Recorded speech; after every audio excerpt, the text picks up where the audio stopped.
we will immediately apply a 25% surcharge on the electricity we export.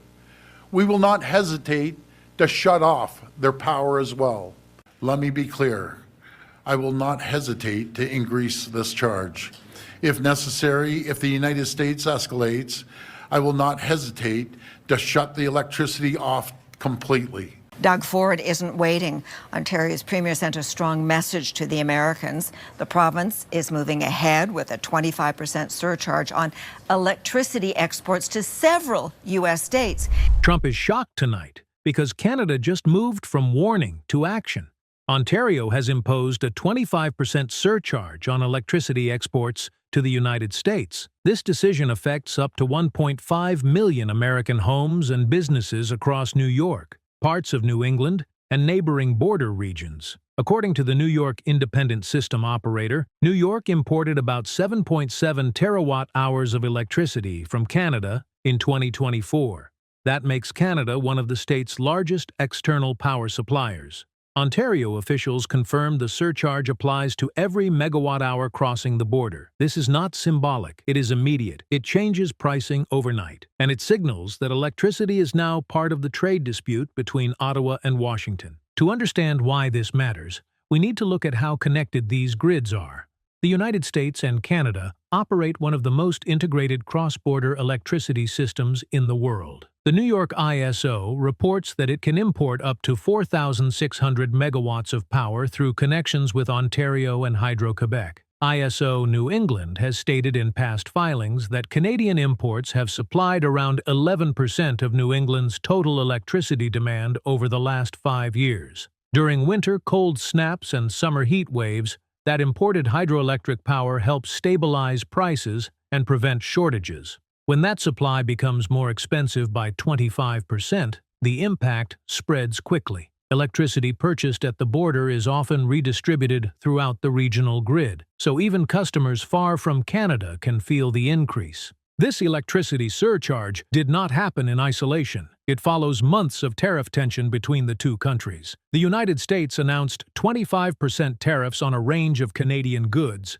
while energy resources faced a 10% duty. Canada responded with 25% retaliatory tariffs on approximately 30 billion Canadian dollars worth of U.S. imports, according to official government releases. Now, electricity joins that list of pressure points. Ontario leaders framed the surcharge as a response to U.S. policy escalation. The message was direct. If tariffs remain, energy pricing will reflect that reality. For the first time in this dispute, critical infrastructure is involved. That changes the stakes significantly. The financial impact is measurable. ISO New England previously estimated that a 10% to 25% tariff on imported electricity could cost between $66 million and $165 million annually. Those figures were included in regulatory discussions submitted to federal authorities. Utilities do not absorb these costs long-term. They pass them to consumers.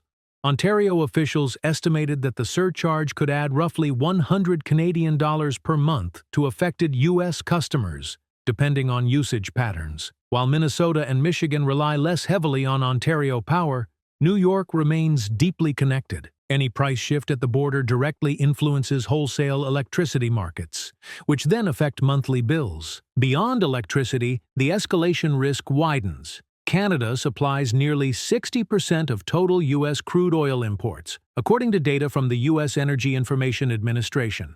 Alberta alone exports approximately 4.3 million barrels of oil per day to the United States. During the height of the dispute, Canadian leaders openly discussed the possibility of export taxes on oil. In addition, steel and aluminum tariffs between the two countries climbed as high as 50% during retaliatory rounds before being paused. Quebec officials also signaled they were considering similar electricity measures. If Quebec joins Ontario, the effect on New England could intensify dramatically because Hydro-Quebec is a major supplier of hydroelectric power to the northeastern United States. The deeper issue is vulnerability created by integration. For decades, shared infrastructure was seen as strength. The North American grid allowed energy to flow both directions, improving reliability and lowering costs. However, when politics enters the system, that same integration becomes exposure. U.S. authorities have noted that 85% of total U.S. electricity imports come from Canada. Grid operators design markets around stability, not sudden political price shocks. When tariffs or surcharges appear, systems must adjust quickly. That creates stress. Reliability officials in Michigan and New York have warned that limiting cross-border flows could reduce backup supply during peak periods, increasing outage risks during extreme weather. There was a temporary pause. After high-level discussions between Canadian and U.S. officials, Ontario briefly suspended the surcharge while negotiations continued.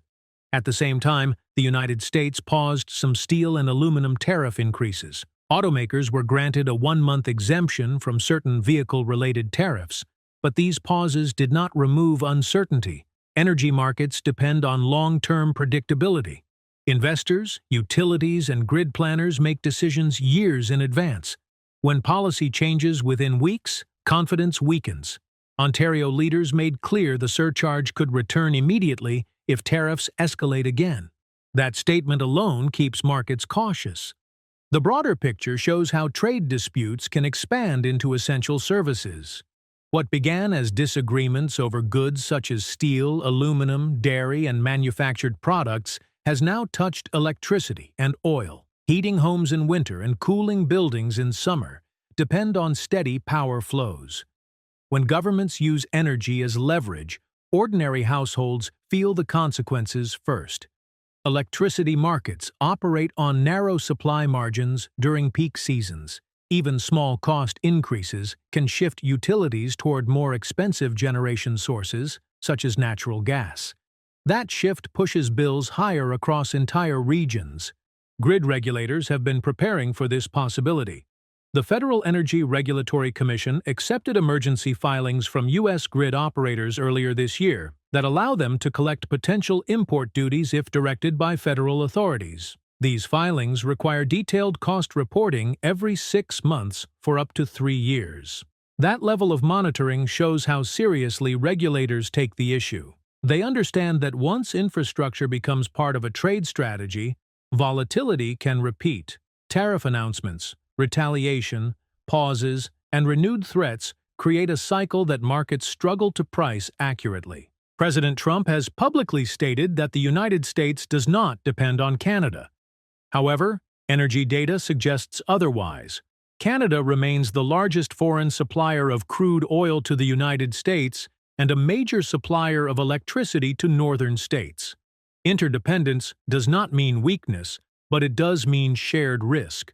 When one side raises costs, the other side feels it quickly. That is why state leaders in New York and Minnesota have expressed concern about household affordability. Even if some regions import only small volumes, price shifts in wholesale markets ripple widely. This dispute also highlights how modern infrastructure was built under the assumption of cooperation. For decades, cross-border electricity flowed with minimal political interference. Engineering decisions were based on cost and reliability, not geopolitical strategy. Now that environment has changed. Energy is no longer viewed only as a commodity. It is increasingly seen as leverage. That perception alone alters negotiation dynamics. Investors begin to factor in political risk.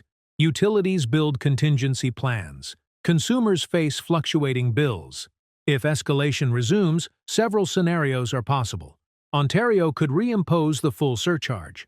Quebec could follow with its own pricing measures. The United States could respond with additional tariffs on Canadian goods or energy resources. Alberta could revisit discussions about oil export taxes. Each step would widen the impact beyond electricity. At that point, the dispute would no longer center on one province or one state.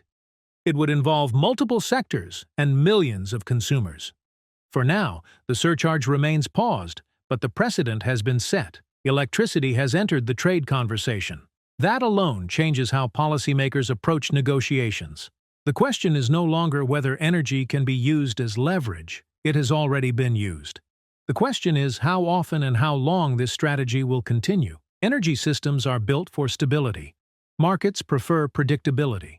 Households expect reliable service at steady prices. When political disputes reach the power grid, those expectations become harder to guarantee. Trump may be shocked by the speed of Canada's move, but the deeper issue is structural. The United States and Canada built an interconnected energy system designed to benefit both sides. That system remains intact, but it now operates under political pressure. Whether the current pause becomes permanent or temporary depends on future tariff decisions. What is clear is this: once infrastructure becomes part of a trade dispute, uncertainty does not disappear quickly. It lingers in contracts, in regulatory filings, and in monthly electricity bills across the Northeast.